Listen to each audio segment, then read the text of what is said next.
Hello student, welcome to my YouTube channel Amazon tech education.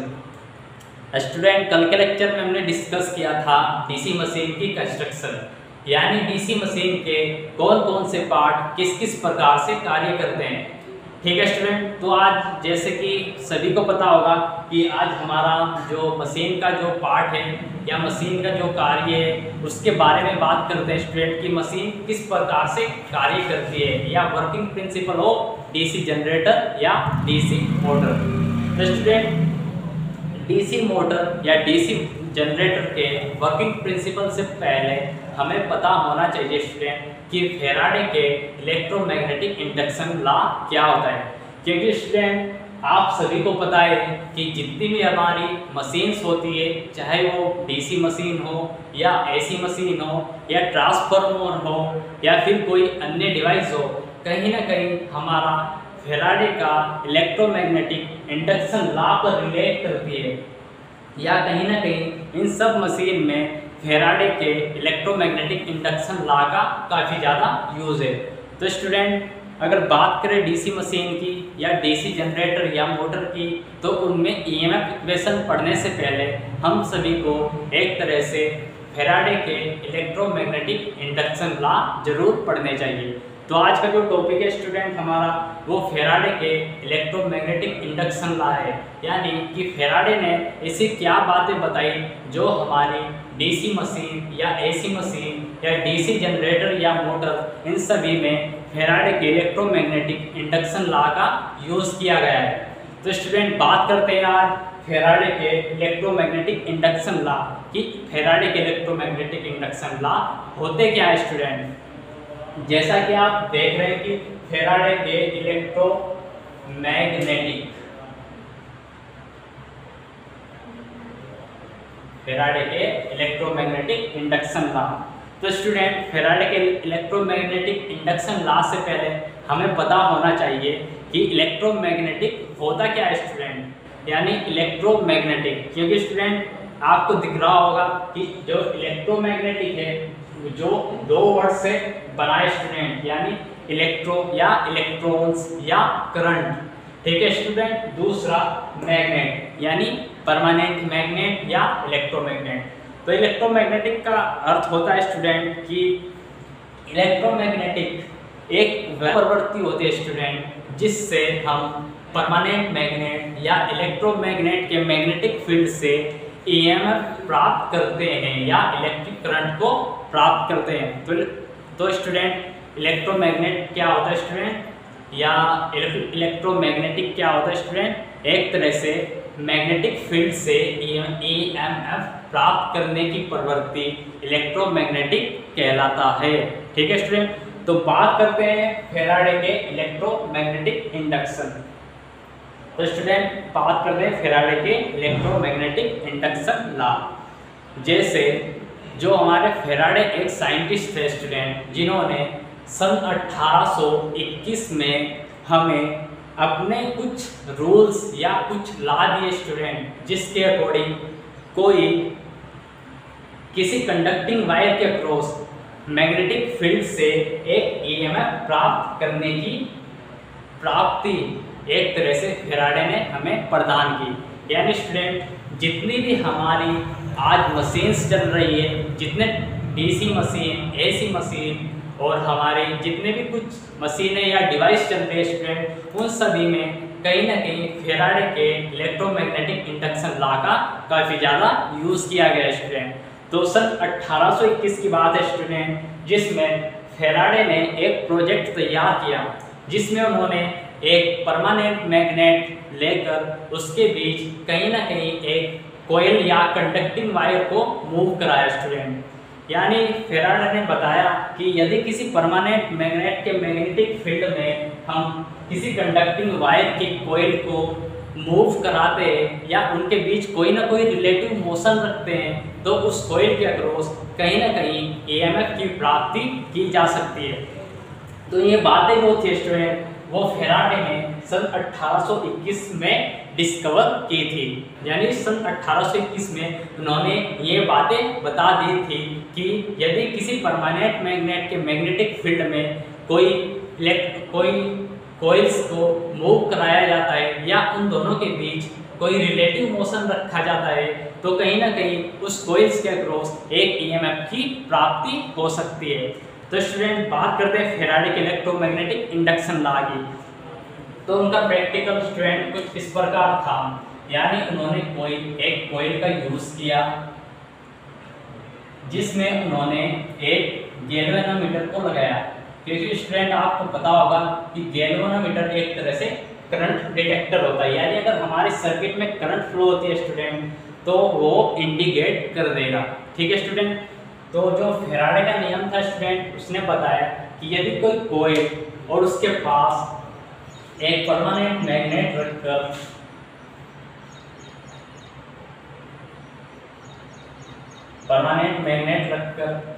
इनके बीच में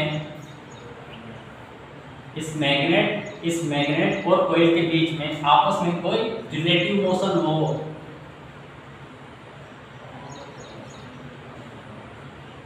यानी student Faraday ने बताया कि यदि इस कॉइल और इस परमानेंट मैग्नेट के बीच आपस में कोई रिलेटिव मोशन हो तो इससे उत्पन्न जो फ्लक्स होता है स्टूडेंट, इस परमानेंट से उत्पन्न जो फ्लक्स होगा स्टूडेंट, तो उस फ्लक्स में कहीं ना कोई ना कोई परिवर्तन होगा स्टूडेंट। यानी अगर बात करें इसके बारे में तो स्टूडेंट इन दोनों के बीच यदि कोई रिलेटिव मोशन होगा, या तो ये कॉइल मूव करे स्टूडेंट या फिर ये परमानेंट मैग्नेट मूव करे स्टूडेंट। यदि ये दोनों में से कोई एक मूव करती है तो इसमें कहीं ना कहीं इसके मैग्नेटिक फील्ड में चेंज आता है स्टूडेंट, जिस वजह से इस कॉइल के क्रॉस कहीं ना कहीं एक ईएमएफ की प्राप्ति होती है या इस कॉइल के क्रॉस कोई ना कोई करंट फ्लो करती है स्टूडेंट। ठीक है स्टूडेंट। तो बात करते हैं फैराडे के इलेक्ट्रोमैग्नेटिक इंडक्शन लॉ की। तो उन्होंने अपने लॉ में यही बताया स्टूडेंट कि यदि किसी परमानेंट मैग्नेट के मैग्नेटिक फील्ड में किसी कॉइल को मूव कराया जाता है या किसी कॉइल के क्रॉस किसी मैग्नेटिक फील्ड को मूव कराया जाता है तो उस कॉइल के क्रॉस कहीं ना कोई ईएमएफ या इलेक्ट्रिक करंट प्रोड्यूस होगी। यानी फैराडे ने इस लॉ में हमें बता दिया था कि किस प्रकार से हम इलेक्ट्रिक ईएमएफ का उत्पन्न कर सकते हैं। ठीक है स्टूडेंट। तो उसने इस जो प्रोजेक्ट के अनुसार है स्टूडेंट, फैराडे ने हमें जानकारी दे दी थी, जिसके अकॉर्डिंग उन्होंने 3 बातें रखी स्टूडेंट, जिसमें पहली थी हमारी नो मोशन। यानी जो स्टूडेंट पहली कंडीशन थी फैराडे की, उसने बताया यदि इस परमानेंट मैग्नेट और इस कॉइल्स के बीच कोई रिलेटिव मोशन नहीं होगा, यानी ना तो ये मैग्नेट मूव करे और ना ही ये हमारी कॉइल मूव करे, तो इनके बीच कोई ईएमएफ की प्राप्ति नहीं होगी। यानी फैराडे के नियम के अनुसार इनके बीच कोई ना कोई रिलेटिव मोशन होना काफ़ी ज़्यादा जरूरी है। ठीक है स्टूडेंट। तो नेक्स्ट बात करते हैं हमारी जो बात बताई थी स्टूडेंट, वो थी हमारी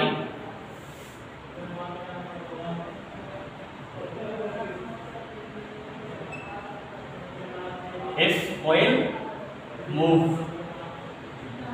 यानी स्टूडेंट दूसरी जो बात थी स्टूडेंट, वो जो बताई थी हमें फैराडे ने अपने रूल के अकॉर्डिंग, उन्होंने बताया कि यदि इन दोनों में से या परमानेंट मैग्नेट या कॉइल में से यदि कॉइल मूव करेगी तो भी इस कॉइल के क्रॉस कहीं ना कहीं ईएमएफ की प्राप्ति होगी। यानी पहली कंडीशन जो थी उसमें कोई ईएमएफ प्राप्त नहीं होगा, और दूसरी जो कंडीशन है यानी इस कॉइल के मूव करने से भी इस मैग्नेटिक फील्ड में कोई ना कोई चेंज होगा, जिस वजह से इसके क्रॉस कोई ना कोई ईएमएफ की प्राप्ति होगी। ठीक है स्टूडेंट।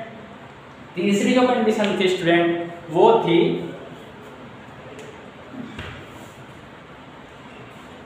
इफ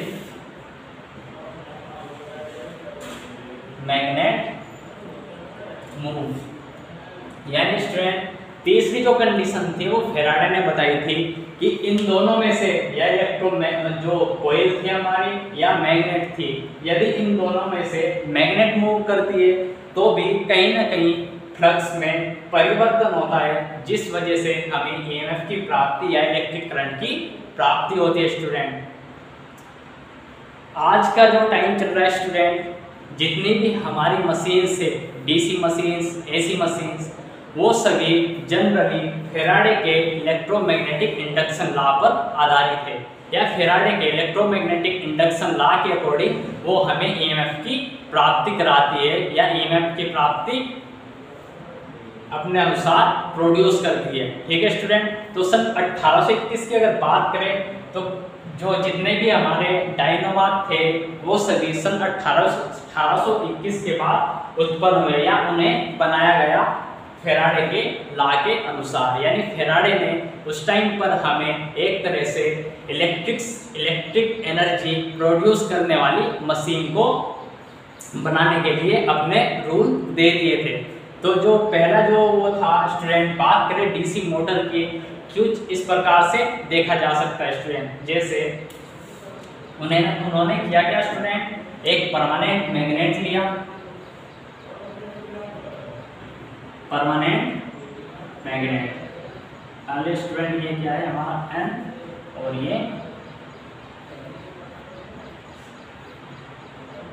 क्योंकि स्टूडेंट आपको पता होगा जो मैग्नेटिक लाइन ऑफ फोर्स होती है वो एन से एस की ओर होती है। तो सन 1921 की अगर बात करें स्टूडेंट, तो उस टाइम एक डीसी जनरेटर या मोटर बनाया गया था स्टूडेंट, जिसमें उन्होंने एक परमानेंट मैग्नेट का मैग्नेटिक फील्ड लेकर उसमें एक कॉइल को प्लेस किया। मान लेते स्टूडेंट ये हमारी कॉइल है, ये हमारी कॉइल है स्टूडेंट। तो कहीं ना कहीं फेराडे के नियम के अनुसार स्टूडेंट इस परमानेंट मैग्नेट के मैग्नेटिक फील्ड में यदि इस कॉइल को हम मूव कराते या इसमें कोई रिलेटिव मोशन रखते स्टूडेंट, तो इस कॉइल के अक्रॉस कहीं ना कहीं इलेक्ट्रिक करंट फ्लो कर जाती है, या एक ईएमएफ की प्राप्ति हो जाती है। तो ये बात स्टूडेंट हमें फेराडे ने सन 1821 में बता दी थी, जिससे हमें इस कॉइल के क्रॉस एक ईएमएफ की प्राप्ति हो गई थी। वो ईएमएफ स्टूडेंट अगर फॉर्मूला के रूप में देखा जाए तो कुछ इस प्रकार था स्टूडेंट, E बराबर minus N D phi upon D T. Student ये फेराडे ने हमें सन 1821 में बता दिया था। ठीक है स्टूडेंट। तो फेराडे के इलेक्ट्रोमैग्नेटिक इंडक्शन लॉ के बारे में आपको जानकारी मिली होगी स्टूडेंट, क्योंकि काफ़ी ज़्यादा इम्पोर्टेंट है, क्योंकि काफ़ी ज़्यादा मशीन जो होती है, डिवाइस होती है, transformers, AC machine, DC machine, इन सभी में कहीं ना कहीं फेराडे के इलेक्ट्रोमैग्नेटिक इंडक्शन लॉ का यूज़ किया गया है स्टूडेंट। तो नेक्स्ट जो बात करते हैं स्टूडेंट, वो थे हमारे ओस्टेड साइंटिस्ट, क्योंकि आप सभी ने ओस्टेड का नाम भी सुना होगा स्टूडेंट। तो ओस्टेड के बारे में बात करते हैं। नेक्स्ट जो टॉपिक है हमारा स्टूडेंट, क्योंकि मशीन में काफ़ी ज़्यादा फेराडे के इलेक्ट्रोमैग्नेटिक इंडक्शन लॉ का भी यूज़ है। उसके बाद जो हमारा ओस्टेड जो साइंटिस्ट है वो भी कहीं ना कहीं मशीन से रिलेट करता है स्टूडेंट। यानी फेराडे ने तो हमें यह बात बता दी थी कि यदि किसी परमानेंट मैग्नेट के मैग्नेटिक फील्ड में कॉइल को मूव कराया जाता है तो उसके क्रॉस कहीं ना कहीं इलेक्ट्रिक करंट फ्लो करती है। ठीक है स्टूडेंट। तो उसके बाद जो आए थे हमारे, वो आए थे स्टूडेंट ओस्टेड। तो ओस्टेड ने क्या बात बताई स्टूडेंट, तो बात करते हैं ओस्टेड की। अभी मैं इसको मिटा देता हूँ, बाकी आपको बाद में बताऊंगा स्टूडेंट।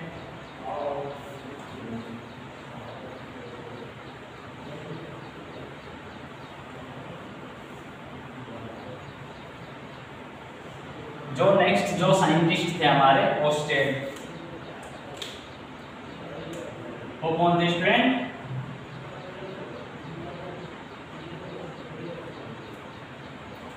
क्योंकि स्टूडेंट जब ये बातें होती है या कोई जानकारी देता है या कोई भी साइंटिस्ट कुछ डिस्कवर करता है तो उनके बीच में काफ़ी ज़्यादा बातें होती है कि इस आदमी ने ये कैसे डिस्कवर कर दिया, या इसमें क्या कमियां है, या इसमें क्या अच्छी बात है। इन सब के बारे में सभी साइंटिस्ट वगैरह सब सोचते हैं स्टूडेंट। तो नेक्स्ट जो है हमारा ओस्टेड, तो ओस्टेड ने क्या बातें बताई स्टूडेंट। ओस्टेड के बारे में बात करें स्टूडेंट, तो उसने बताया कि यदि इस परमानेंट मैग्नेट के मैग्नेटिक फील्ड से इस कॉइल के अक्रॉस एक इलेक्ट्रिक करंट फ्लो होती है, तो कहीं ना कहीं इस इलेक्ट्रिक करंट की वजह से कोई ना कोई मैग्नेटिक फील्ड भी उत्पन्न होगा। यानी स्टूडेंट ओस्टेड ने हमें बताया था कि यदि इस परमानेंट मैग्नेट के मैग्नेटिक फील्ड की वजह से इस कॉइल के अक्रॉस एक इलेक्ट्रिक करंट फ्लो होती है, मान लेते स्टूडेंट कोई इलेक्ट्रिक करंट ये है,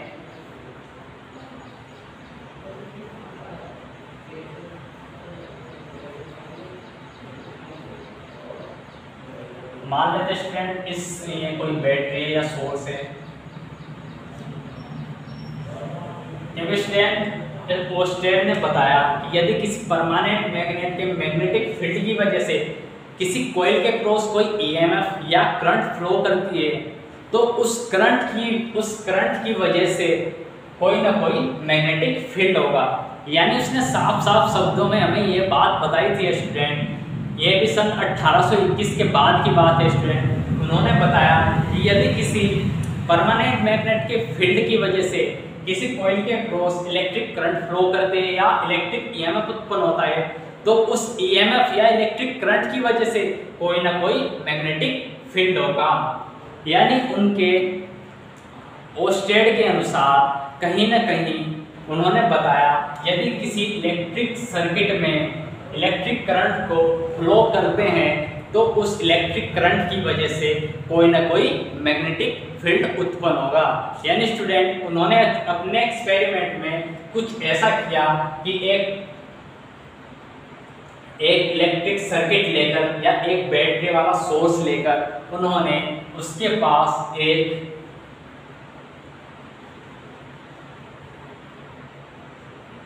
कंपास रखा स्टूडेंट, एक कंपास रखा स्टूडेंट। उन्होंने बताया कि यदि इस सर्किट में कोई इलेक्ट्रिक करंट फ्लो करती है, क्योंकि स्टूडेंट फेराडे के नियम के अनुसार हमने ईएमएफ की प्राप्ति तो कर ली स्टूडेंट, और करंट भी फ्लो करा ली स्टूडेंट सर्किट में, तो उसके बाद ओस्टेड ने हमें बताया कि यदि इस इलेक्ट्रिक करंट, यदि इस परमानेंट मैग्नेट के मैग्नेटिक फील्ड की वजह से इस कॉइल के अक्रॉस अगर ईएमएफ जनरेट या इलेक्ट्रिक करंट जनरेट होती है, तो इस इलेक्ट्रिक करंट की वजह से कोई ना कोई मैग्नेटिक फील्ड भी उत्पन्न होगा। यानी स्टूडेंट उन्होंने अपने एक्सपेरिमेंट में कुछ ऐसा किया कि एक सोर्स लेकर उससे इलेक्ट्रिक करंट को फ्लो कराया, जिस वजह से उसके पास रखे कंपास में कोई ना कोई डिफ्लेक्शन हुआ। यानी सन 1821 के बाद ओस्टेड ने ये जानकारी दे दी थी कि यदि किसी मैग्नेटिक फील्ड की वजह से इलेक्ट्रिक करंट फ्लो होती है, तो उस इलेक्ट्रिक करंट की भी वजह से कोई ना कोई मैग्नेटिक फील्ड उत्पन्न होगा। यानी स्टूडेंट हमारे जो ओस्टेड साइंटिस्ट थे उन्होंने हमें ये जानकारी दे दी थी। उसके बाद आती है स्टूडेंट, अगर आप भी जाने बात को कि यदि आप सभी को पता होगा यदि इलेक्ट्रिक करंट से मैग्नेटिक फील्ड होगा, तो मैग्नेटिक फील्ड की कोई ना कोई डायरेक्शन भी होगी।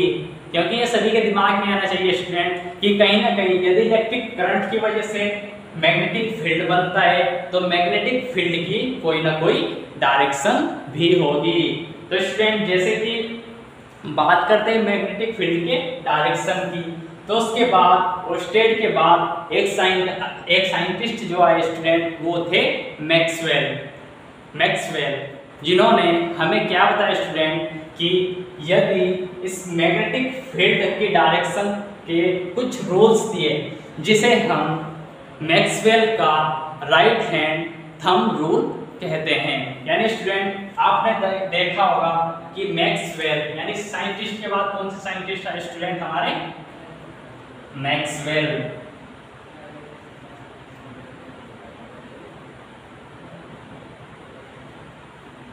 यानी स्टूडेंट अगर मैक्सवेल के बारे में बात करें तो मैक्सवेल ने एक रूल दिया, यानी अगर इस मैग्नेटिक फील्ड की वजह से इलेक्ट्रिक करंट फ्लो हुई और इस इलेक्ट्रिक करंट की वजह से कोई ना कोई मैग्नेटिक फील्ड होया, तो इस मैग्नेटिक फील्ड की भी कोई ना कोई डायरेक्शन होगी।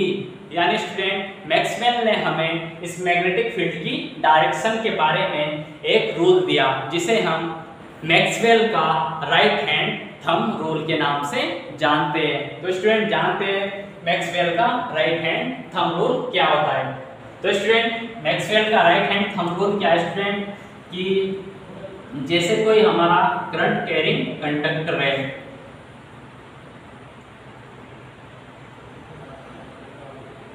क्या स्टूडेंट, करंट कैरिंग कंडक्टर। मान लेते हैं स्टूडेंट कि ये हमारा कोई करंट कैरिंग कंडक्टर है जिसे मैंने राइट हैंड से पकड़ रखा है। तो स्टूडेंट मैक्सवेल ने अपने लॉ में बताया या अपने रूल में बताया कि यदि मैं किसी कंडक्टिंग वायर को अपने हाथ में इस प्रकार से पकड़ता हूँ कि अंगूठा है हमारा स्टूडेंट, वो इस कंडक्टर में फ्लो होने वाली करंट को शो करता है। यानी स्टूडेंट अंगूठा जो ऊपर की साइड में दिख रहा है स्टूडेंट, वो क्या दिखा रहा है, हमारी इलेक्ट्रिक करंट।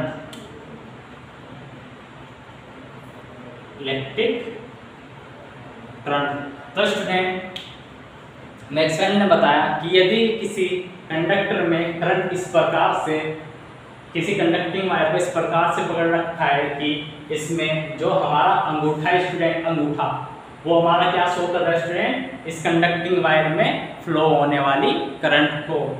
तो बात करें स्टूडेंट उंगलियों की, तो स्टूडेंट मैक्सवेल ने बताया कि यदि राइट हैंड थंब रूल के अनुसार यदि अंगूठा कंडक्टर में फ्लो होने वाली करंट को शो करता है, तो स्टूडेंट जो हमारी मुड़ी हुई उंगलियां हैं स्टूडेंट, ये वाली, तो ये उंगलियां हमारी मैग्नेटिक फील्ड को शो करेगी।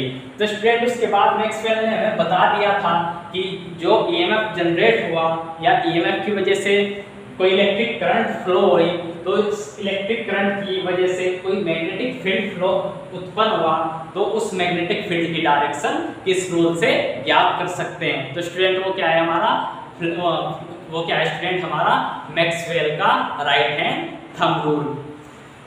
तो स्टूडेंट काफ़ी ज़्यादा आपको जानकारी मिली होगी इस लेक्चर में। तो उसके बाद जो साइंटिस्ट थे हमारे मैक्सवेल के स्टूडेंट, वो आए थे स्टूडेंट हमारे लेंज ने क्या बताया स्टूडेंट कि जैसे फैराडे के नियम के अनुसार हमने ईएमएफ की प्राप्ति तो कर ली स्टूडेंट कि ईएमएफ हमारा किस प्रकार से उत्पन्न होता है, जो कि इस फॉर्मूले के रूप में देखा जा सकता है स्टूडेंट। जैसे क्या था स्टूडेंट हमारा E बराबर minus N D phi upon D T,